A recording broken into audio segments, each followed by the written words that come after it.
palavra do Senhor. As crianças podem subir ao seu culto infantil. E Arlete Castro, nós nos conhecemos, e o Luiz, já há cerca de 30 anos, não sei contar o certo. Não sei se está a sair som aqui, mas tá? Ok. E então, são muitos anos, muitas coisas que já fizemos juntos, coisas que começamos juntos, coisas que realizamos juntos. E louvamos a Deus pelas vossas vidas. Obrigada. Obrigada. Agradeço mais uma vez ter aceitado o nosso convite para estar conosco e partilhar aquilo que está no coração de Deus. A Arlete tem várias coisas que podíamos dizer sobre ela, não é? Ela é psicóloga, né? Trabalha nessa área, mas o mais importante é o serviço dela a Deus, não é? Isso é o mais importante, e tudo isso é feito nesse sentido, no sentido de servir a Deus, não é? Com os seus dons e talentos, não é? Isso sem falar nos livros também, não é? Que edificam muito, que abençoam muitas pessoas. Mas hoje vai trazer algo de Deus para nós e nós somos gratos pela sua vida. Luiz, obrigado por ter vindo, não é? Assim ela fica melhor na fotografia. Amém. Obrigado. Obrigada, Roberto. Obrigada. Já tinha saudades de estar aqui. E para mim, voltar aqui nessa fase da minha vida é importante. Vocês já notaram que a Derlane e eu somos amigas e irmãs mesmo, né? Até nas cores que a gente vê. E a gente tem feito muita coisa especial juntas. E nós temos um ministério chamado Pit Stop, que fica na Casa da Âncora, que pertence à ABLA, e o Roberto e a Derlane têm nos ajudado, são voluntários e parceiros. Quer dizer, nós começamos trabalhando juntos e continuamos a trabalhar juntos até hoje, né? E é um privilégio. Antes de partilhar a palavra, eu queria dizer que, quando a irmã Graça perguntou-me se havia algum versículo que eu queria ler, eu disse não, porque eu vou ler vários versículos, mas é impressionante, mesmo durante a ceia, quando o pastor Roberto estava a falar sobre o texto de Efésios 2, né, sobre a graça, e é exatamente isso, graça, que Deus colocou no meu coração falar. E o quanto muitas vezes nós lutamos para permanecer com uma fé que é baseada na graça. Muitas vezes nós, e eu falo também por mim, estamos baseados muito naquilo que nós fazemos para Deus, muito naquilo que no desempenho e num ministério eficaz e num trabalho eficaz para Deus, ou numa vida eficaz para Deus. Obviamente que essa obra é Ele que faz em nós. Então eu queria falar um pouquinho sobre isso e contar um pouquinho da minha experiência também. Nesse último ano, eu sei que a igreja esteve a orar. Eu passei por uma situação de descoberta de um tumor, né? Era um tumor maligno no pulmão direito. E foi assim, pura graça também, né? Porque Deus, Ele interviu, o Senhor interviu numa hora em que eu sequer podia imaginar que eu estava doente, né? Eu estava muito ativa, muito ocupada, fazendo muitas coisas. E eu me lembro que quando eu descobri, minha vida foi um impacto tão grande que eu parei e falei, não, e agora? Né? E agora, o que vai acontecer? Mas e que é normal em todos nós, né? Um medo do dia a seguir, do período que viria a seguir. Enfrentei tudo que tive que enfrentar, eu sei que muita gente estava orando, depois eu soube de grupos de WhatsApp, de igrejas que eu nem sequer conhecia, que estavam a orar por mim e que me acolheram nesse momento.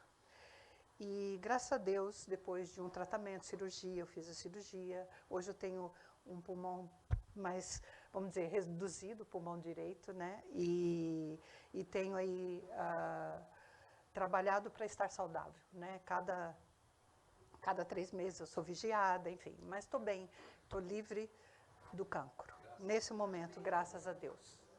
Agora, o que é isso? Estou livre do cancro. Por que eu e não o outro? Por que o outro, na mesma altura, se calhar, não teve o mesmo fim que eu? sou especial? Será que eu sou melhor? Será que eu fiz alguma coisa melhor que Deus se agradou mais de mim? Não, obviamente não. O que Deus me ensinou nesse período, que nada, absolutamente nada, tem a ver comigo. Tudo tem a ver com Ele. Sabe quando a gente lê o Salmo 23, esses dias eu estava a rever umas notas da altura, quando a gente lê o Salmo 23 e a gente fala, Ele me protege no vale da sombra da morte, nos pastos verdejantes, Ele prepara uma mesa. E normalmente a gente pensa em nós, né? Eu estou protegida, eu guardo, eu sou guardada. E é verdade. Porém, aquilo não tem a ver comigo também. Tem a ver com o caráter de Deus e quem Ele é. Ele é pastor. Ele é Senhor. É por Ele que eu sou protegida e guardada, que nós somos protegidos e guardados. E o Roberto estava a falar, né, que não acabou. Quando chegarmos na plenitude da glória, que sequer a gente imagina como é, né, a gente tem às vezes um vislumbre em alguns momentos do nosso tempo devocional, mas a gente não tem sequer noção dessa plenitude. Quando chegarmos lá, aí sim a plenitude acontece. Enquanto nós estamos aqui, nós estamos a viver numa dependência que é dele. Ele é o Senhor, Ele é o pastor, a Ele toda a glória. E nós somos o corpo, né? Instrumentos de Deus, e o que Ele faz na sua vida, na minha vida, tem a ver com o propósito que é dele, né? E eu tenho aprendido isso. Foi um período difícil, tem sido ainda, graças a Deus eu estou bem de saúde agora, recuperada, mas eu olho para a vida, para mim, para minha família, para a igreja, para o corpo de Cristo, para o trabalho que eu faço com um olhar diferente, né? E é isso que eu queria partilhar um pouquinho hoje. Deus amado, eu quero bendizer o teu nome, porque o Senhor conduz todas as coisas. Tão bom ver o teu trabalho já desde o início nessa manhã, nos louvores, na palavra, nos versículos, na ceia, na comunhão, nas cores que a gente veste. Tudo mostra, Senhor, que o Senhor está a cuidar de nós. O Senhor nos coloca em sintonia, o Senhor nos coloca em comunhão, Deus. E esse é obra tua. Isso é o Senhor que faz, não sou eu, não é uma liderança, não é uma igreja, mas é o Senhor através de nós. E por isso nós nos rendemos nessa manhã a essa graça salvadora e esse poder que vem do alto, Deus. E que nos salvou, que nos tirou do lamaçal do pecado e nos trouxe para esse reino precioso, que é o reino do Filho do teu amor. Louvamos o teu nome por isso, em nome de Jesus, e peço que o Senhor use este tempo para uma reflexão de todos nós, daquilo que o Senhor tem para nos dizer individualmente, ó Deus, e como corpo de Cristo também, em nome de Jesus. Amém. Então, eu queria falar, porque dentro disso, e mais uma vez eu testemunho que muitas vezes tem a ver com a maneira de nós olharmos aquilo que Deus já nos deu, não é? E isso não, né, esse contraste entre o pecado, tem ali um barulhinho, não faz mal?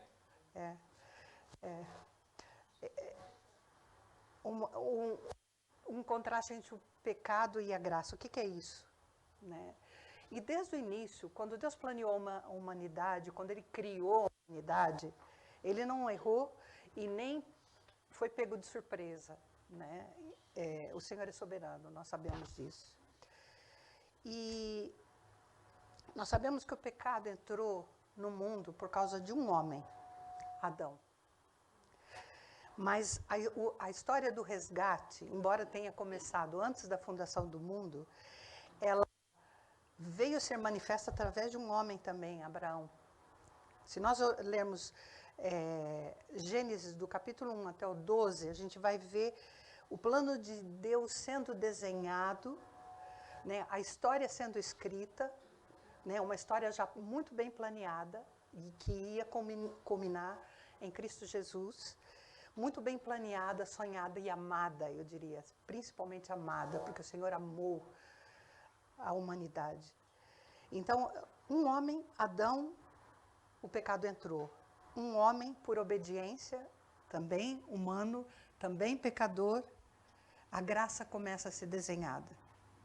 Uma nação antes do dilúvio, que demonstrou a rebeldia as nações, né, na verdade, não foi uma nação só, demonstrou a rebeldia antes do dilúvio. Lembram do dilúvio? O que aconteceu? Essa nação, essas nações, ao invés de quererem espalhar sobre a terra como era a ordem, né, irem por toda a terra, o que eles fizeram? Construir uma torre. Porque a sua maneira eles queriam chegar até o céu. Né? Uma família, antes da nação, uma família marcada pelo pecado, Caim e Abel. A gente sabe o resultado disso. Uma família, que é a família patriarcal, faz parte da história da graça. Né? Nós sabemos a família patriarcal que começou com Abraão por obediência, Isaac, Jacó e, enfim, o povo de Deus. Então, uma nação que reteve a graça porque quiseram construir à sua maneira o caminho para chegar ao céu.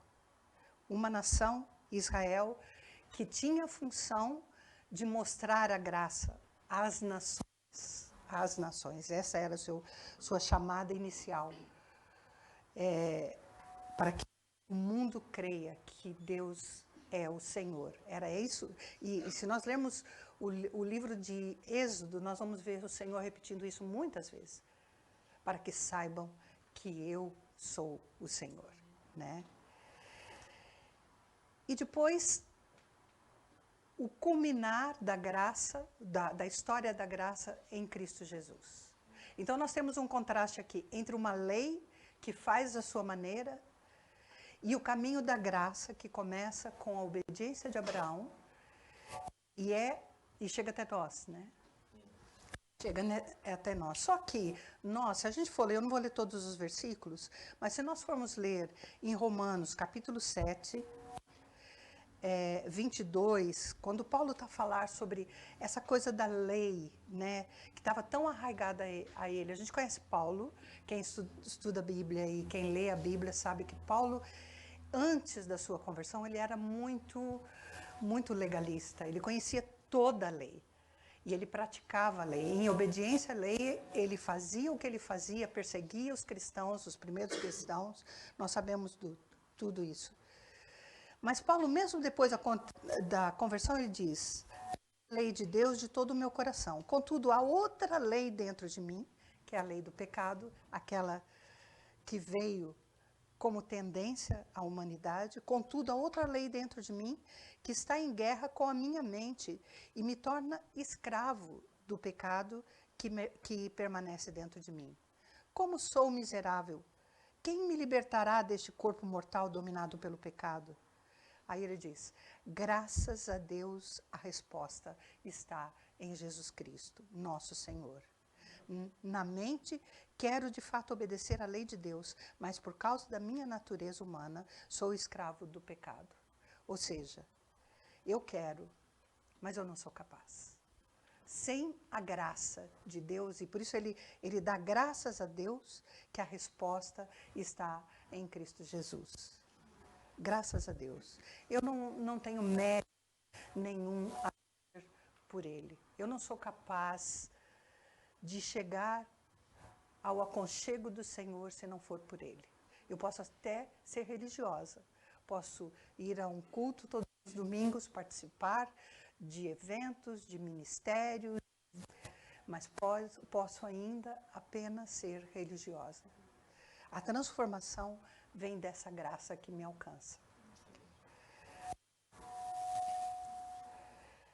Nós temos uma tentação constante nessa questão de graça e lei, de entender que a lei muitas vezes, e Paulo fala, a lei por vezes escraviza, né? Nós temos uma tentação muito grande de ficar entre esses dois momentos, que é uma luta interna, como Paulo mesmo em Romanos fala, que é uma luta o tempo todo, que ele tem que enfrentar e tem que ser lembrado sempre que, bom, graças a Deus que isso vem através de Jesus, né? Veja bem uma tentação constante. Aí você vai dizer, mas esse era o fariseu, não sou eu. Então vamos. o capítulo de Lucas 18, de 10 a 13. 2 homens subiram ao templo para orar. Um era fariseu e o outro publicano. O fariseu, em pé, orava no íntimo: Deus, eu te agradeço porque eu não sou como os outros homens, ladrões, corruptos, adúlteros, nem mesmo como este publicano. Jejuo 2 vezes por semana e dou o dízimo de tudo quanto ganho. Mas o publicano ficou à distância, ele nem ousava olhar para o céu, mas batendo no peito dizia: Deus, tem misericórdia de mim, porque sou pecador. A diferença entre esse publicano, melhor?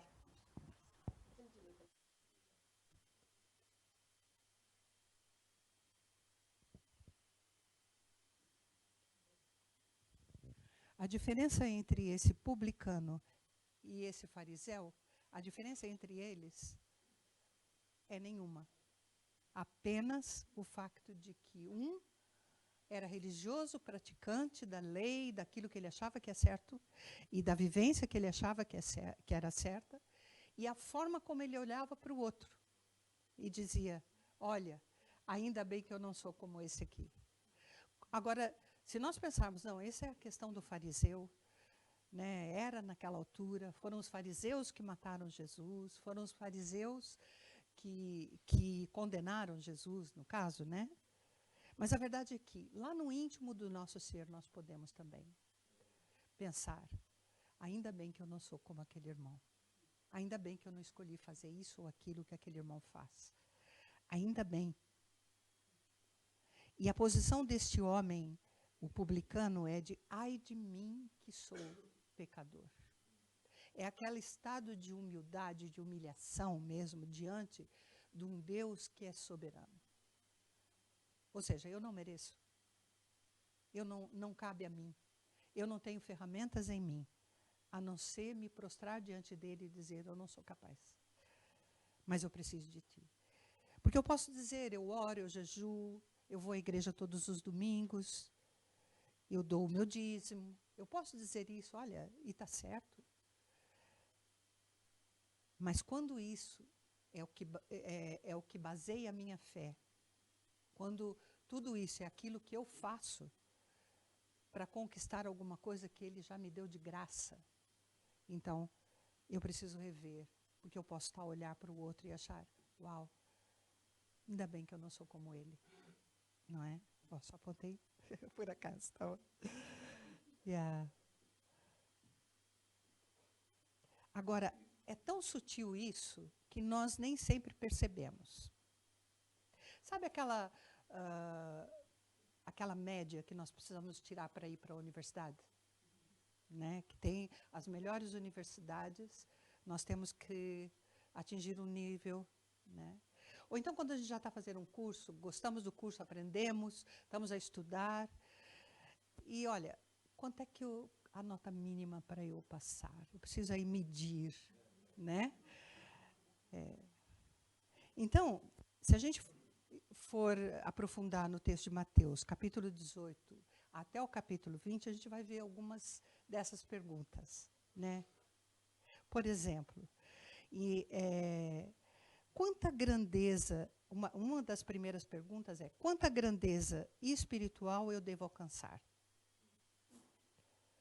Então, os discípulos chegaram a Jesus e perguntaram: quem é o maior no reino dos céus? O Pai de vocês que está nos céus não quer que nenhum desses pequeninos se perca. Mateus capítulo 18, 1 e 14 também. São os 2 versículos. A gente não vai ler tudo, mas Pedro, ou os discípulos aqui, estavam a perguntar: quem é o maior? Ou seja, nós podemos ligar isso a quão espiritual eu tenho que ser para alcançar o seu favor, Senhor. Quão espiritual eu tenho que ser. Se calhar a minha prática espiritual não atingiu esse nível ainda. Né? E Jesus responde: o Pai de vocês, que está nos céus, não quer que nenhum destes pequeninos se perca. Desses pequeninos. Sabe esses pequeninos? Qual é a nota máxima que eu tenho que ter para entrar numa boa faculdade? Ou a nota mínima para passar logo nesse curso? Quanto é que eu devo perdoar? Pergunta Pedro. 7 vezes? 7 vezes eu devo perdoar? Aí Jesus responde, até 7 vezes, 70 vezes 7. Ou seja, não tem um parâmetro, não tem nota mínima ou média máxima para eu conquistar e já estou feita, já estou bem. Não é? Então, é sutil. É sutil. Muitas vezes nós não sabemos perdoar, porque o perdão também nasce da graça. Muitas vezes o nosso desempenho espiritual, como no primeiro ponto, também não tem uma medição. Eu não consigo medir. Porque o desempenho espiritual nasce da graça. Toda vez que eu achar que a minha experiência me leva mais perto de Deus, ao invés de ser o Senhor a atingir-me a ponto de eu realmente me render e ai de mim que sou pecadora, ai de mim que preciso dessa misericórdia. Toda vez que eu tentar medir a minha espiritualidade, a minha capacidade de perdoar, eu estou entrando numa posição sutil que o legalismo me ensina. Paulo sabia o que ele estava a dizer quando ele disse, olha, eu sei o que é, mas eu luto aqui dentro. E se nós, como cristãos, formos realmente sinceros diante do nosso Deus, nós precisamos nos render e dizer, ai de mim, porque realmente, sem ti, eu não consigo vencer essa batalha dentro de mim. Lembram? Qual é a nota mínima para passar? Ou qual é a média máxima para eu entrar nessa melhor universidade? Nós temos isso em mente dentro da nossa... Eu preciso atingir um desempenho, é isso que a sociedade ao nosso redor nos ensina. Parece um contraste tão grande entre o que a palavra diz e muitas vezes nós nos encaixamos nesses conceitos que nem sempre são o que a palavra nos ensina, né? Então, olha, quanto devo perdoar? Quanto devo amar? Alguns fariseus aproximaram-se dele para pô-lo à prova e perguntaram, é permitido ao homem divorciar-se de sua mulher por qualquer motivo?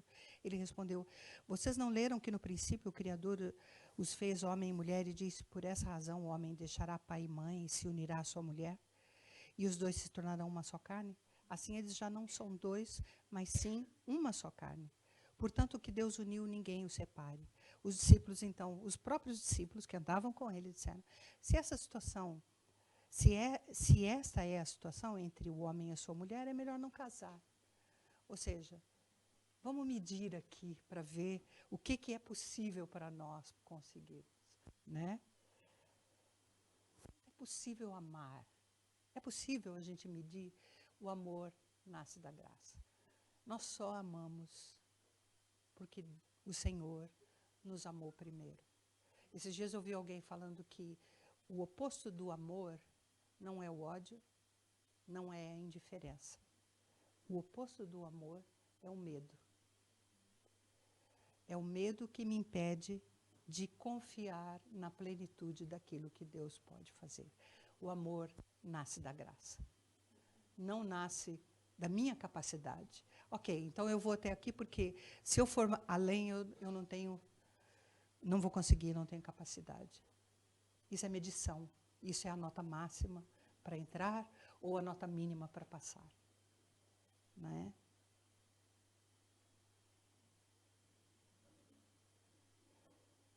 E é tão sutil que eu posso nem perceber e viver o meu dia a dia assim. Como cristã, como uma pessoa que cumpre tudo aquilo que Deus tem de propósito para a minha vida, eu posso basear a minha vida sutilmente nessas questões. Quanto eu devo perdoar? Quanto eu devo amar? Quão espiritual eu devo ser? Um quarto questionamento que pode estar embutido nisso quantos mandamentos eu devo obedecer? Aí lembram do jovem rico? Mestre, que farei de bom para ter a vida eterna? Respondeu-lhe Jesus. Por que você me pergunta sobre o que é bom? Há somente um que é bom. Se você quer entrar na vida, obedeça os mandamentos. Quais? Perguntou ele. Jesus respondeu: não matarás, não adulterarás, não furtarás, não darás falso testemunho, honra teu pai e tua mãe e amarás o teu próximo como a ti mesmo. Disse-lhe o jovem: tudo isso eu tenho obedecido. O que me falta ainda? O que me falta? Né? A plenitude dos mandamentos não está em cumprir os 10. Né? E a gente sabe que quem aprofunda nesse texto vai ver que Jesus está a falar quando ele diz não matarás, não adulterarás, não furtarás, ele está a falar daquilo que está ligado ao relacionamento com o outro, que ele até consegue. Agora, na sequência, ele vai falar sobre amar a Deus sobre todas, vende tudo que tem, porque era o ídolo do coração dele, eram os seus bens. E aí ele foi confrontado com a dimensão do que são os mandamentos, porque o maior mandamento é o amor a Deus e ao próximo, né?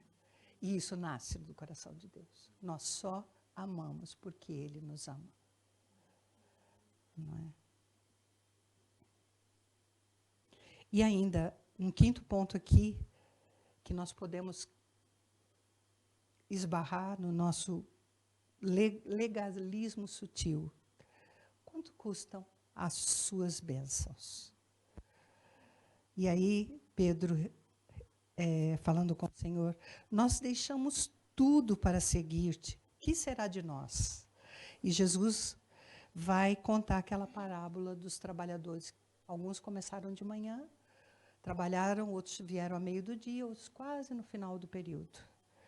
E aí, aquilo é um choque. Imagina, a pessoa que chegou no final do dia vai ganhar o mesmo de quem trabalhou o dia todo. Por quê? Porque nós achamos que, ao trabalhar 30 anos de ministério em Portugal, missionários, que nós temos mais tempo do que o irmão que converteu-se ontem. Não é? Então, se calhar, há um engano aqui. Nós merecíamos mais bênçãos. Quanto custam as tuas bênçãos? Quanto mais eu fizer para o Senhor, mais bênçãos eu vou ter. E não é verdade. Porque até o trabalho, a gente leu aqui, até o trabalho que nós fazemos para o Senhor, nasce do coração dele. O versículo 10 de Efésios diz exatamente isso, que nós somos salvos e fomos criados para as boas obras que ele de antemão preparou para que andássemos nela. Então, nós não somos abençoados pelas boas obras que nós fazemos. Nós somos abençoados porque ele nos ama. E nos amou sempre. Então, as perguntas são, essas referências estão todas entre o Mateus 18 e o capítulo 20. Mateus capítulo 18 até o 20. Então, as 5 perguntas são: quanta grandeza espiritual eu devo alcançar? Quão espiritual eu devo ser? Quanto eu devo perdoar? Quanto eu devo amar? Quantos mandamentos devo eu obedecer? Quanto custam as suas bênçãos? Quantos de nós, eu lembro que a primeira sensação quando eu descobri a doença é aquela tal pergunta que a gente faz: por que eu, Senhor? E eu lembro que este senhor aqui, eu estava com vocês, e o Roberto falou assim: por que não eu? É graça para passar pela doença, para vencer a doença ou não vencê-la. Ele não deixou de me abençoar, ele não deixou de me amar, ele não deixou de me alcançar, de usar-me, no meio da doença? Ele não deixou, mas não é mérito meu. Eu não estou aqui porque é mérito meu. Eu não estou aqui porque eu fiz tudo certo. Muito pelo contrário. Em muitos caminhos, não é? Então, como é que eu respondo essa pergunta? Essas 5 perguntas. Eu preciso acreditar na graça. Lembra a história de Esther? E do rei Xerxes? Eu só vou ler esse versículo. Todos os oficiais do rei e o povo das províncias do império sabem que existe somente uma lei para qualquer homem, ou mulher que se aproxime do rei no pátio interno, sem por ele ser chamado. Será morto, a não ser que o rei estenda o cetro de ouro para a pessoa e lhe poupe a vida. Foi isso que Jesus veio fazer. Jesus é o cetro de ouro. Ele veio resgatar. E todo o caminho que me leva a essas questões, me leva a entender que Ele é aquele que me traz para perto do Senhor. Então a palavra diz, por meio de nosso Senhor Jesus Cristo, por intermédio de quem obtivemos igualmente acesso pela fé a esta graça, na qual estamos firmes e gloriamo-nos na esperança da glória de Deus. Nós fomos salvos pela graça. E por meio do nosso Senhor Jesus Cristo, e só por Ele, por intermédio dEle, nós temos acesso. Pela fé, temos acesso a esta graça. E como nós já ouvimos hoje, gloriamo-nos hoje na esperança da glória de Deus. É isso que nós vivemos.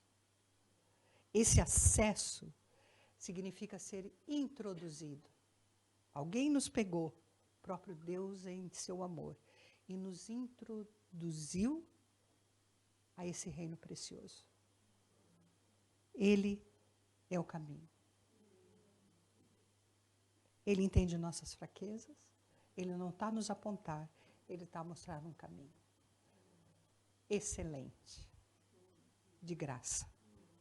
Que seja assim conosco, que nós possamos abraçar e saber que, uau, estamos aqui porque Ele nos ama.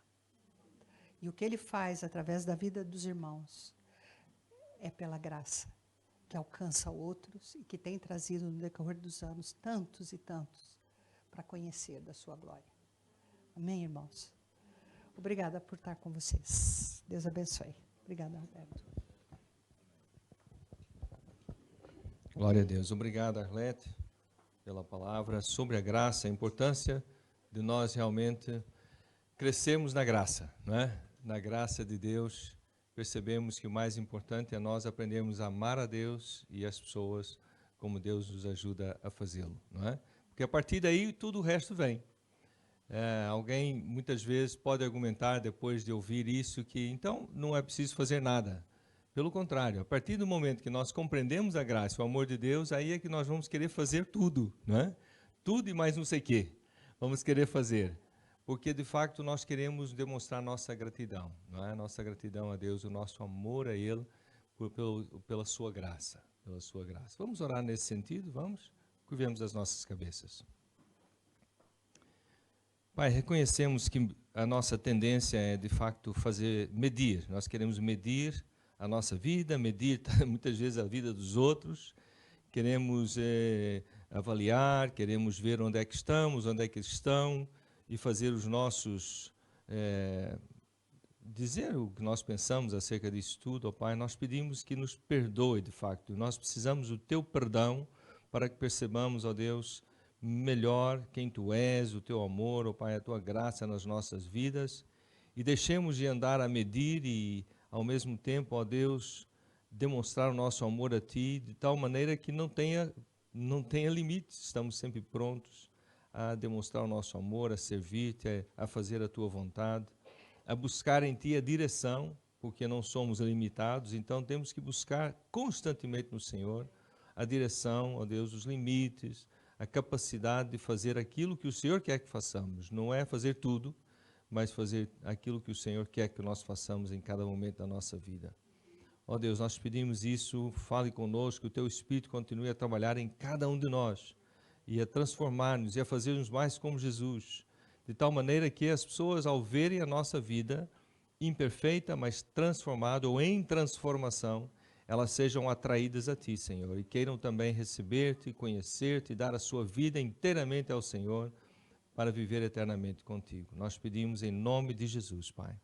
Amém. Amém. E não quero terminar sem dizer que se houver alguém presente ou online que ainda não fez a decisão mais importante da sua vida, que é entregar-se a Jesus. Dizer, Jesus, eu entrego a minha vida a Ti, Jesus. Eu não sei bem como é que isso funciona, mas eu quero entregar a minha vida, quero receber Jesus na minha vida, quero viver essa vida de Jesus. Então, fale isso.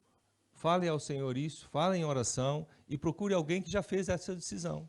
Há muita gente aqui hoje e certamente conhecem os que estão online, alguém que já fez essa decisão. Então, eu também quero fazer essa decisão, quero andar com Deus, quero aprender de Jesus, quero aprender a perceber e a viver na graça de Deus, não é? Ser capaz de amar de todo o coração, amar a Deus, e isto é uma coisa que nós vamos aprendendo e é uma vida toda a aprender, não é verdade? Mas vale a pena, tá bem? Então, aqueles que estão acompanhando online, Deus abençoe, uma boa semana. E eu queria pedir ao grupo de louvor que viesse aqui à frente, pode ser? Vamos cantar novamente o primeiro canto. Vamos terminar como começamos, tá bem? E quem está online, nós vamos desligar porque eu quero dizer umas coisas aqui. E então, Deus abençoe, uma boa semana. Se quiser ver a música do início, é só voltar a fita, tá bem? Deus abençoe. Olha, então, enquanto o grupo de louvor vem, eu queria só dizer algumas coisas. É a primeira vez que vem? Não. Ah, ok.